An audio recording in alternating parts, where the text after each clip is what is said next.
What's up, basketball fans? Welcome to the Warriors Report. It's time to talk about the Toronto Raptors and the Phoenix Suns because the two teams are being linked together. And shout out to Raptors Update on Instagram that provided this update stating Fred VanVleet has been linked to the Phoenix Suns. Now, understandably so, given how Phoenix Suns season ended, and not many people had predicted them losing in the second round after acquiring Kevin Durant. So there have been rumors already out that they will look to shop aggressively and look to trade Deandre Ayton and Chris Paul as well. So for today's video, I'm going to be going through potential targets the Raptors could get back in a Phoenix Suns trade if they look to move Fred VanVleet there. So if you're ready to watch this video, make sure to give it a thumbs up. And if you wish to hit the subscribe button as well, that would be very much appreciated. So with that being said, let's get into today's video. Now, as you guys know, I do like to give out shout outs on my channel, and the shout out for today's video goes out to Eliza. So Eliza, thank you so much for supporting this channel through your likes and comments. It is very much appreciated. Now, let's look at the only trade I could realistically come up with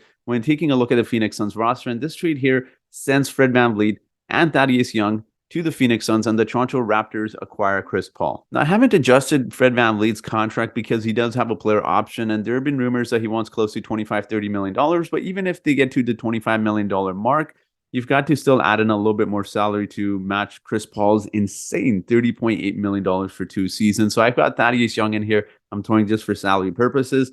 Now, if you're looking at this from the Phoenix Suns point of view, this is a pretty good trade. You get a veteran in Thaddeus Young who can make plays, who can be a key bench piece for you guys. I know he didn't get much playing time this past summer, or this past season, but that's also because Nick Nurse just does not like to play his bench players at all. And then you get Fred VanVleet, who had a really down year, but he's still...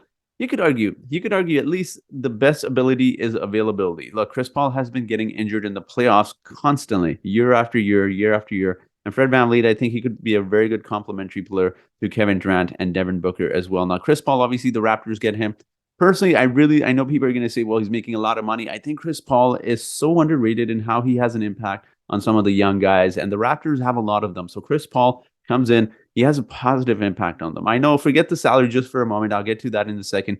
Forget, all the rumors about his attitude for just a moment. But Chris Paul is someone that can come in. Look how he changed the Phoenix culture entirely. That team had a quick turnaround as soon as they acquired Chris Paul. Same with Oklahoma City Thunder. That team had no opportunity. Apparently, when you look at the percentages, when Oklahoma City Thunder did get Chris Paul, that team looked like they had no opportunity to make the playoffs, yet they did. So I know there's going to be a lot of questions surrounding his salary. Now, if you're looking at this from a financial standpoint of view, yes, it's not great. Chris Paul makes a ton of money, $30 million plus 2 more years for someone who's going to be 39 by the end of his contract is quite a lot. Like Fred VanVleet's 29. That's almost like a 10-year gap between the two players. And although Chris Paul is still a really amazing player and he can still pass the ball fairly well, he can be a very, very positive impact, have a great influence on some of the young guys, especially Scotty Barnes, Precious Achiuwa. He gets a big man involved, so the pick and roll with Jakob Poeltl would be amazing.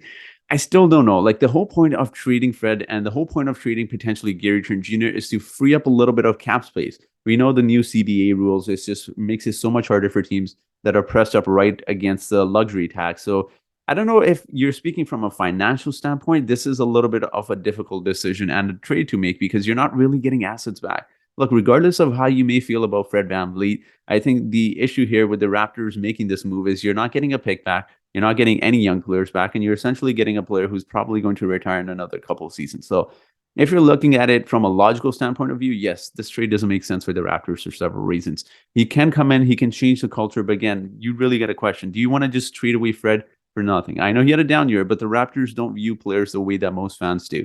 They view it as something of an asset. So until that player builds up his value, that's when you look to trade him and get some sort of reasonable return. So again, I love this trade. I really do like Chris Paul. Don't get me wrong. The money's quite a bit for me. And again, you're not getting any assets back. And before people say, well, you can throw in this player, I'm going to go through the Suns roster in just a bit. But I quickly want to touch upon Chris Paul's statistics as well. Now, as I stated, man, he's had a hell of an NBA career. Like, you look at his statistics across the board. You know he's been in the league for quite some time when his stats throughout his entire career is pretty much just filling up the screen here. He started in 2005, 2006 with the New Orleans, I believe it was Hornets at that time, not Pelicans, Hornets at that time. And now he's with the Phoenix Suns towards his end of his career. I think, look, honestly, from Chris Paul, I understand why the Phoenix Suns are looking to trade him, but kind of still feels like a stab in the back, right? Like, he came in at age 35 with Phoenix. He turned that team around, 16 points, 8.9 assists is amazing. Now, obviously, his usage rate is naturally going to go down with Kevin Durant being there. And obviously, the injury issues are a concern. You look at season by season, his games played have been decreasing every year.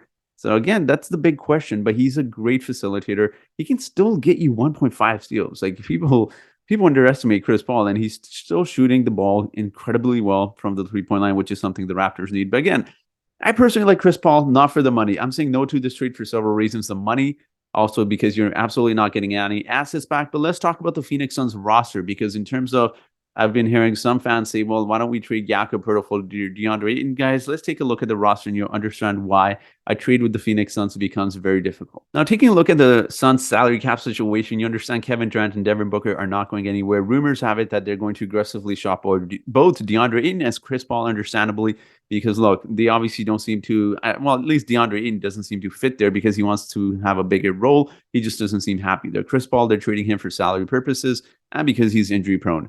Now, taking a look at besides DeAndre and Chris Paul as well, like you've got a question. Even if you trade Jakob Poeltl and you pay him $20 million, same thing. You're running into the same situation that you would with trading Chris Paul. You have to include salary in there. So you're going to be trading for DeAndre in $32 million for a team that's pressed up against the salary, for a team that needs to pay OG next season, that team that needs to pay Pascal next season, and eventually Scottie and Precious as well.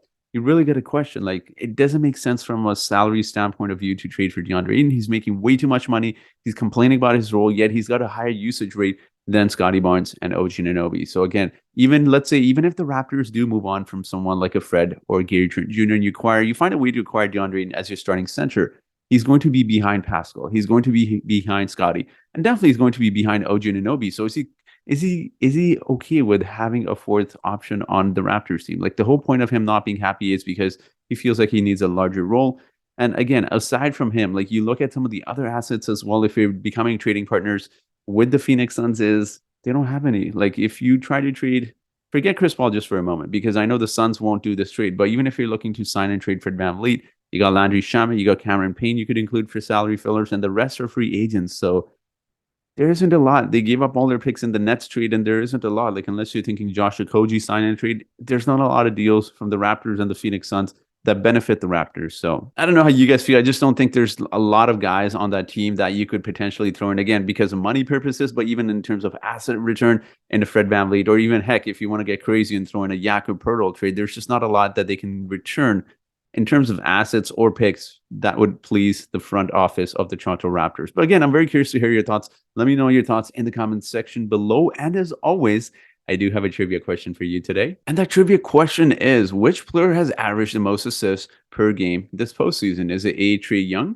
Is it B, Nikola Jokic? Is it C, James Harden? Or is it D, Chris Paul? So whoever answers this trivia question correctly first in the comment section gets a shout out in my next video. So that will be it for today's video, guys. Thank you so much for watching this video, and I hope you guys have yourselves a great day.